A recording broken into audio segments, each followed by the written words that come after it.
Record করো না, record করো।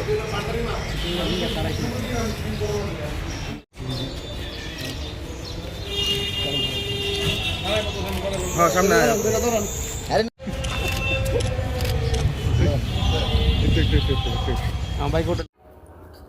দেখুন, গত 22 তারিখ এবং 23 তারিখের মাঝখানে 22 গভীর রাত্রে আমাদের গোলবাজার লালমাটিয়া বিপণী বিতানে আমাদের কাছে সকালে খবর আসে একটা ডেড বডি পাওয়া গেছে। তো অ্যাকর্ডিংলি ওসি মহারাজগঞ্জ বাজার এবং আমরা সাথে সাথে ঘটনাস্থল যাই। আমরা ডেড বডিকে রিকভার করি এবং একটা ইনভেস্টিগেশন শুরু করি। তারপরে ইনভেস্টিগেশনে আমরা পোস্টমর্টম রিপোর্ট কালেকশন করি। পোস্টমর্টম রিপোর্ট কালেকশন করে দেখা যায় যে এটা বডিটা ইন্টারনাল হ্যামারেজ ছিল, ইন্টারনাল ইনজুরি ছিল। তারপর সাথে সাথে আমরা ইনভেস্টিগেশনে একজনকে, তার মিটন সাহা, তাকে আমরা আটক করি।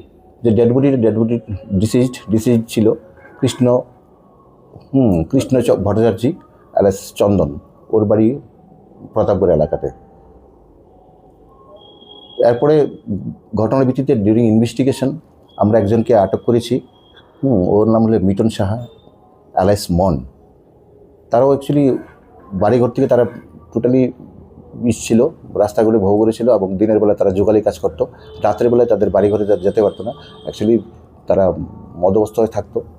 তো বিপণী বিতানে তারা রাত কাটাতো।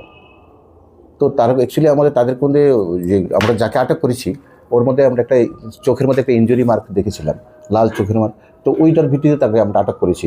যেহেতু আমার কাছে খবর হয়েছে সে রাত্রে ওইখানে থাকতো এবং তার চোখে ইনজুরি, তাহলে তাদের মধ্যে নিশ্চয়ই একটা লড়াই ঝগড়ার ফলপ্রসূতে মারা হয়েছে, এরকমটা এই ডাউটে আমরা তাকে আটক করেছি।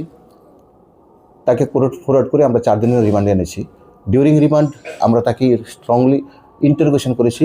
তাকে চিনে, তারা একসাথেই থাকতো, একসাথেই ড্রিঙ্কিং করতো, দিনের বেলা জোগালি কাজ করতো, রাত্রেবেলা এখানে থাকতো, ওদিন রাতেও তারা একসাথে ছিল।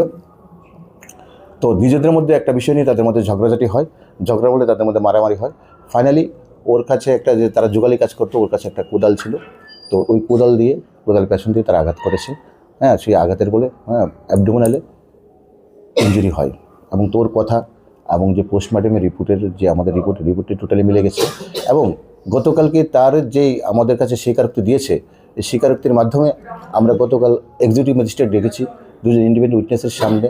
সে প্রপারলি ভিডিওগ্রাফির সামনে সে সবটাই স্বীকার করেছে। অ্যাকর্ডিংলি আমরা একটা ডিসক্লোজার স্টেটমেন্ট বানিয়ে তাকে আমরা স্পটে নিয়েছি। স্পটে সে কীভাবে মার্ডার করেছে এটাকেও আমাদের কাছে অভিনয় করে দেখিয়েছে।